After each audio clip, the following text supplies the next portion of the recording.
Gary Prado fue el jefe del batallón de Rangers bolivianos, entrenados por los Boinas Verdes norteamericanos, que hirió, apresó y condujo a la muerte a Ernesto Che Guevara.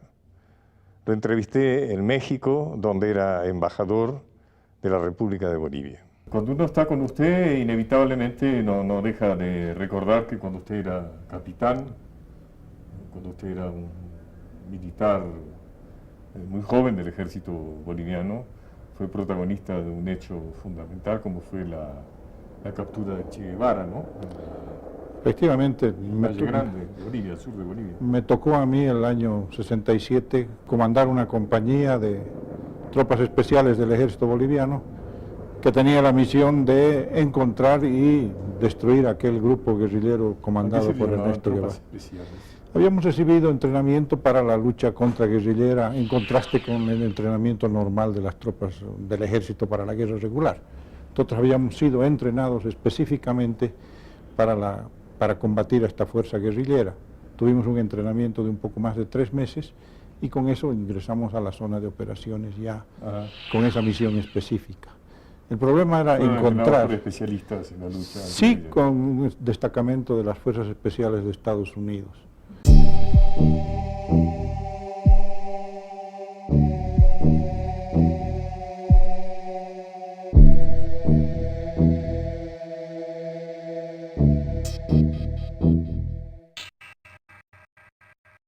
Cuando lo entrevisté en Santa Cruz de la Sierra, en Bolivia, Miguel Ayoroa, quien en 1967 era comandante de los Rangers bolivianos, me confirmó por primera vez en la historia la activa participación de las Fuerzas Especiales, los Boinas Verdes de los Estados Unidos de Norteamérica, en el entrenamiento y el equipamiento de las fuerzas bolivianas con el objetivo del aniquilamiento de la guerrilla del Che Guevara. This is the American-run school of anti-guerrilla warfare. Establishments like this have angered those in Latin America who accuse the Americans of setting themselves up as policemen of the world. But they are Nos proveen de un equipo que era el famoso fusil Garand, porque nosotros teníamos el fusil Mauser, que era tiro por tiro, y nos hacen llegar también granadas de mano, nos hacen llegar morteros de 60 milímetros. Se entrenan 600 hombres más o menos. Sí, 600 hombres. Se les da más o menos un sentimiento de superioridad, más que de problema político, lo que sea, de que nosotros estamos entrenándonos para derrotar a un enemigo que tenía mucha experiencia de combate. Ajá. Y nosotros no teníamos experiencia de combate, pero que lo íbamos a suplir con el entrenamiento y con nuestra voluntad. Entonces ese era el problema. Y se decía, no se lo trataba tan político el problema, sino decía gente que ha venido a invadir Bolivia. Y como jefe de estos asesores americanos llevaba el mayor Papi Shelton. Just how long have you been searching for Che Guevara, and in which countries have you been searching for him, as it were? Well, we have different people in different countries, you know, working all over, especially in Latin America and Southeast Asia and down through that way. And many of us, you know, in some of the areas that we've been in before, and never could find him, or he's always a step ahead of us. But here, I guess his luck run out. And them little Indians just ate him up.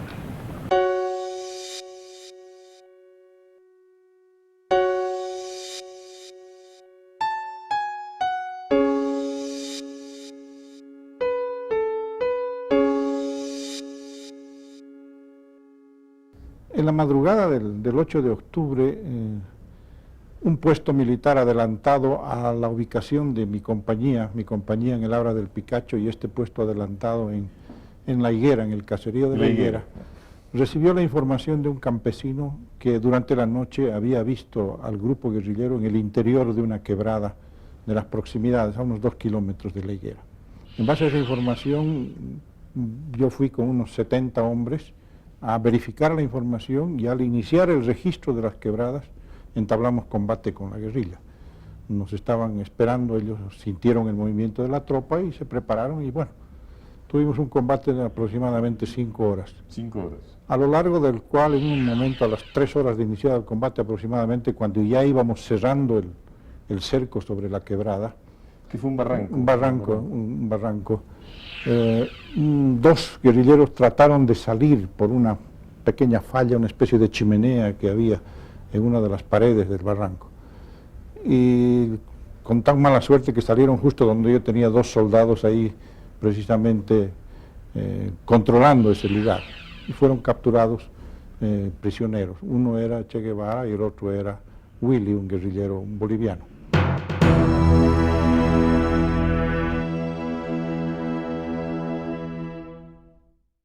Se ha hablado mucho de lo que dice o se supone que dijo, algunos dicen que no dijo el Che en ese momento.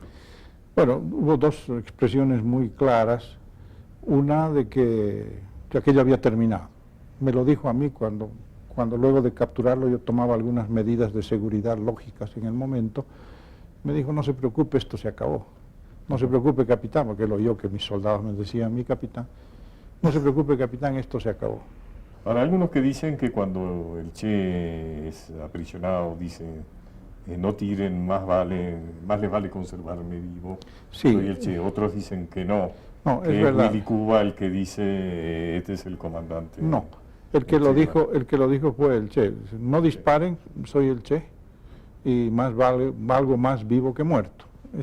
Esa fue su expresión ante los dos soldados que lo capturaron.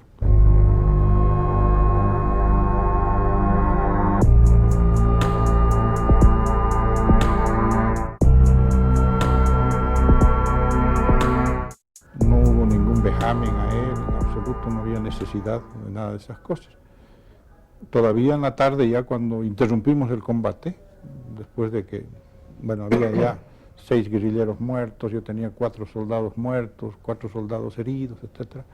Entonces resolví salir, dejar parte de mi tropa bloqueando esa zona y llevar el resto a la higuera. No habíamos comido nada en todo el día.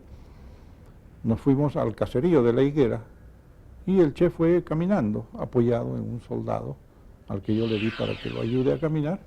Fue caminando mientras llevábamos a los muertos y heridos en camillas improvisadas que tuvimos ¿Iban que hacer. curiosos también, digamos? Había... Ahí, claro, una vez que salimos de la quebrada al camino de herradura que venía de Pucará a la higuera, ahí estaban como unos 200 campesinos de la zona. Llegamos a la higuera y entonces dispongo que el Che se ha colocado en una pieza, una escuelita de 2 aulas, el Che es colocado en una de ellas y Willy en la otra. Y ahí los tuvimos. Todavía yo dispuse que haya con el Che permanentemente un oficial. Tenía 4 subtenientes conmigo yo, entonces establecí turnos para que durante ese día, el resto del día y la noche, siempre esté un oficial con él.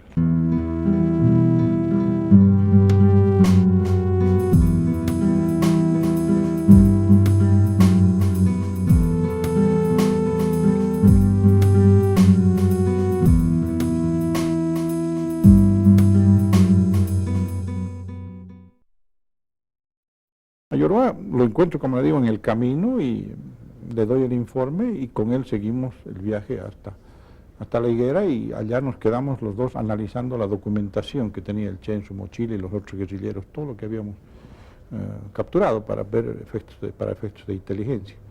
Había rollos de películas sin revelar, muchísimos, libros, mapas, en fin, todo esto, y el diario del Che, por supuesto.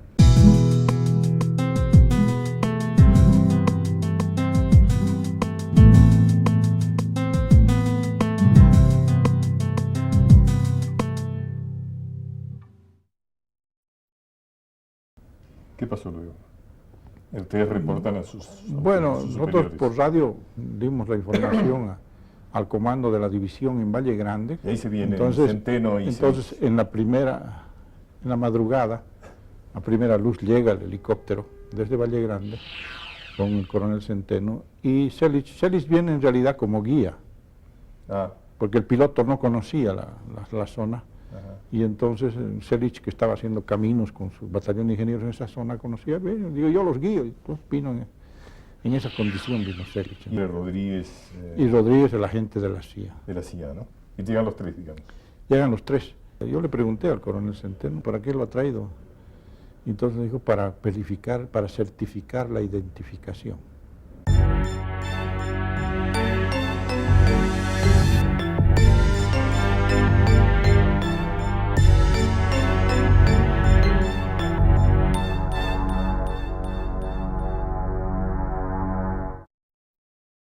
pero en realidad él tampoco lo conocía, o sea, nunca lo había conocido físicamente como para, o sea, fue inútil, digamos, esa parte, porque después después de que fue ejecutado es que se le cortó las manos, porque se estaba descomponiendo el cuerpo, no había en Valle Grande un lugar donde conservarlo, y se esperaba la llegada de los peritos argentinos que se había pedido, que tenían que venir con las huellas dactilares del registro federal. Se le cortó las manos para las huellas digitales, claro. sí, para eso. Entonces llegaron, tengo entendido que llegaron 4 o 5 días después recién los peritos argentinos, hicieron la comprobación y ahí no quedó duda. Cuando el Che es apresado, los oficiales y los soldados bolivianos saquean sus pertenencias, es decir, su cámara fotográfica, sus armas, su mochila. El entonces capitán Gary Prado se encargará de sus relojes.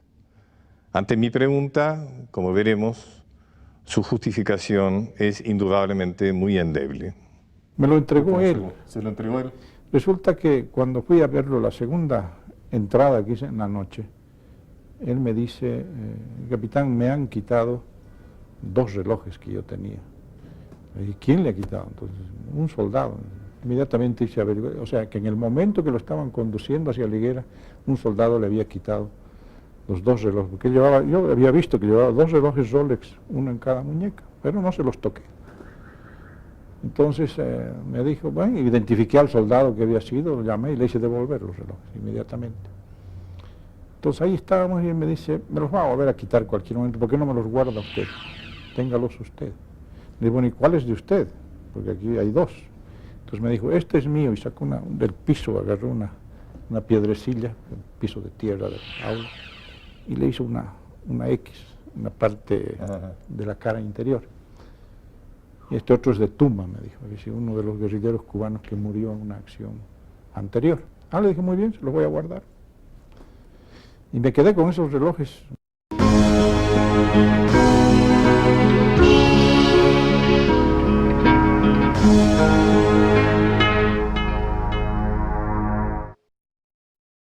O sea que el único que dialoga con él en realidad es usted. En la noche yo tengo así unos momento. 4 diálogos durante toda la noche, ¿no? Ajá. Diálogos cortos, pero bueno. ¿Qué hay más de interesante en esos diálogos? El cambio del estado de ánimo. Ajá. Porque cuando lo capturamos usted veía un hombre deprimido, un hombre prácticamente, diríamos, ya, esto se acabó. Su expresión era muy clara en ese sentido. Es el fin, había Es el dicho. fin, claro. Pero después cuando en la noche lo tratábamos bien, le llevábamos café, cigarrillos, y le dábamos de comer, y empezamos a conversar con él, entonces se le fue levantando el ánimo. Y creo que ya vislumbró otras posibilidades, porque uno de los últimos diálogos que tuvimos fue qué iba a pasar con él. Él le pregunta a usted. Él me pregunta, ¿y qué va a pasar conmigo? Entonces le digo, usted lo vamos a juzgar, le digo, porque hasta ese momento los prisioneros que habíamos capturado, todos estaban siendo juzgados en Camiri. Debrey, Bustos y todos los bolivianos estaban siendo sometidos a un tribunal militar, estaba en plena ejecución el juicio de Debrey. Entonces le digo, seguramente usted también pues entrará a este juicio, pero ya no en Camiri. ¿Por qué no en Camiri? Usted tiene que ser en Santa Cruz, le digo, porque los juicios se hacen en la sede de la división. Y usted ha sido capturado por la 8ª división y nuestra sede es Santa Cruz. Primero debería de respetar antes de asaltar. Policía militar, desocupe la sala. ¿Quién decide la muerte del Che? Yo me pasé varios Claro.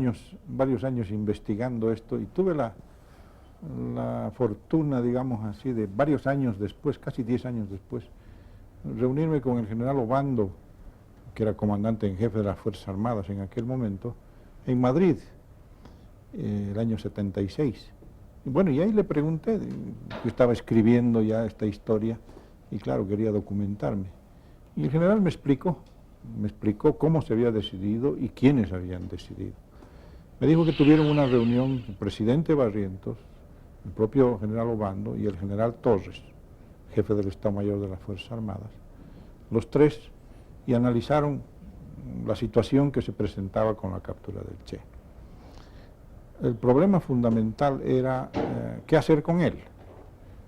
No había problema en someterlo al juicio militar, con seguridad iba a ser condenado, pero la pena máxima eran 30 años de cárcel.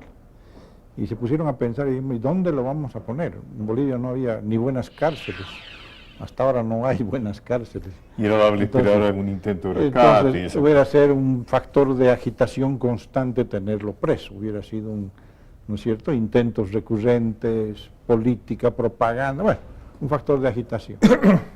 Entonces ahí fue que decidieron la ejecución. ¿Fue firmado? Entre los tres, no. No fue firmado. No existe ningún documento.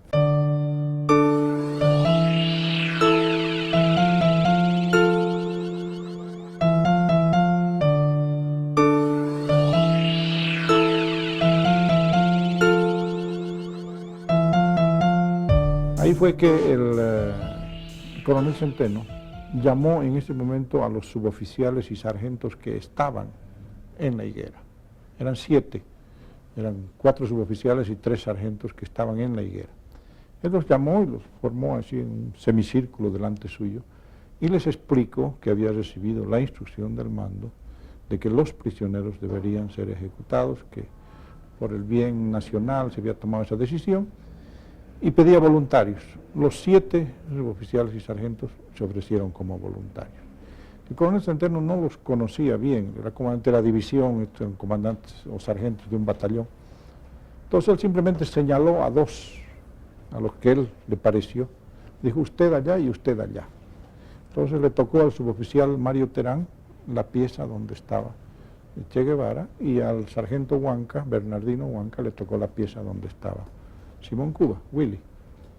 Los 2 dieron la vuelta, estaban con sus armas, carabinas automáticas, ingresaron y dispararon. Esta es la única imagen existente del sargento Terán, quien el destino lo puso en el lugar de ser el asesino del Che Guevara. Varias de las entrevistas dicen que hubo un sorteo de 4 o 5 personas encargadas de ejecutar el Che por orden que dio de la paz, y que usted fue el primero en ejecutar esta orden. Completamente falso, al menos en mi presencia no dio ningún sorteo. Como dato antes había indicado, yo estaba un poco cansado, ¿no? A lo cual me retiré a descansar. Al respecto, yo lo único que tuviera aclarar es que él ha fallecido por falta de atención médica. Como tenía varias heridas que había recibido en el combate, se ha llegado a desangrar este hombre. La versión que da el sargento Terán es la versión oficial de que Che ha muerto desangrado por las heridas recibidas en el combate del Churo. Han sido muchos los campesinos que lo han visto herido en su pierna, y por lo tanto cuando se da la orden de asesinarlo, también se da la orden de que los balazos que terminarán con su vida deben ser dirigidos de la cintura para abajo.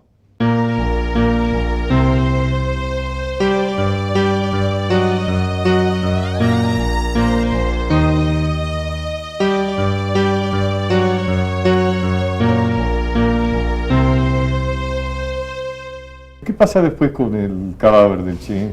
La instrucción oficial fue que debería hacerse desaparecer el cadáver para que no existiera un sitio de peregrinaje.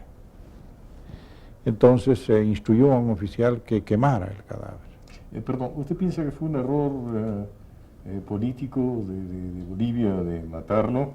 ¿Es cierto que la CIA se oponía? No, la CIA no tenía nada que ver en esto. No tenía nada que ver en esto. Eso de atribuirle a la CIA grandes designios y papel. No. Félix Rodríguez era un activo miembro de la CIA que hacía años que seguía los pasos de Ernesto Che Guevara.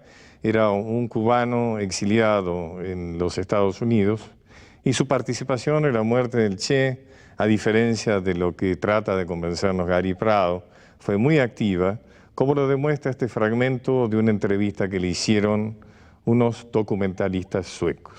I went to Sergeant Terán and said, Sargento, don't shoot from here up, because this man is supposed to die from combat, we'll shoot from here down. Sí, mi capitán, sí, mi capitán.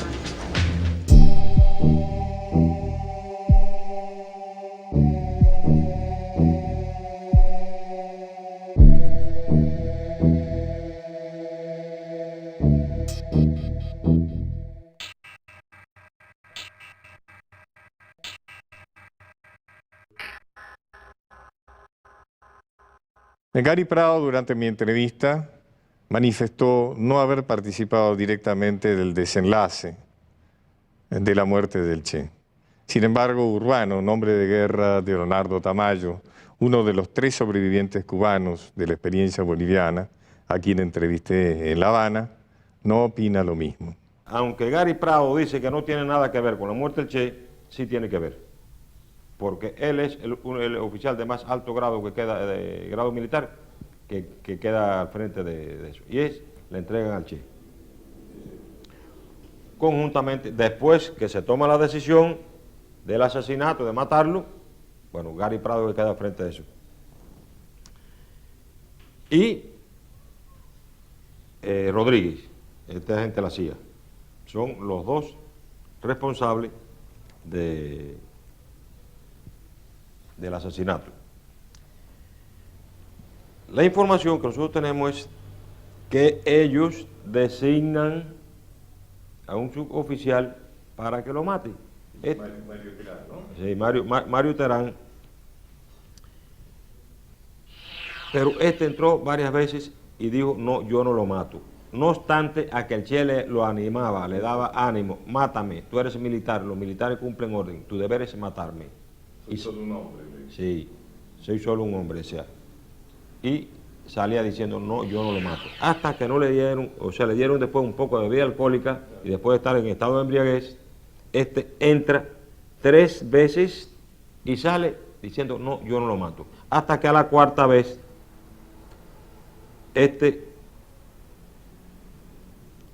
agente de la CIA y Gary Prado le dicen que es una orden que tiene que matarlo. Y es cuando él entra con una ametralladora de mano y le da un rafagazo en el vientre al Che.